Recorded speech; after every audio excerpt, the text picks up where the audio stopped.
রাম রাম হরে হরে হরে কৃষ্ণ হরে কৃষ্ণ কৃষ্ণ হরে হরে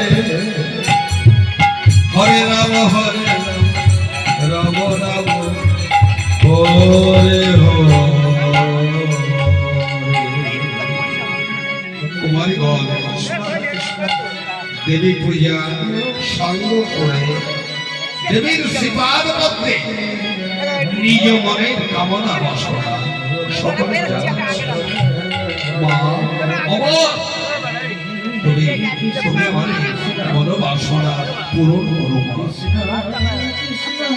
অনাদি কৃষ্ণ ভগবান অলক্ষ হতে দর্শন করছেন বৃন্দাবনের কুমারীগণ কেমন ভাবে দেবীকে পূজা করে। ভগবান পূজায় সন্তুষ্ট হয়ে বৃন্দাবনের কুমারীগণকে আশীর্বাদ করলেন। হে বৃন্দাবনের কুমারীগণ, তোমাদের মনোবাসনা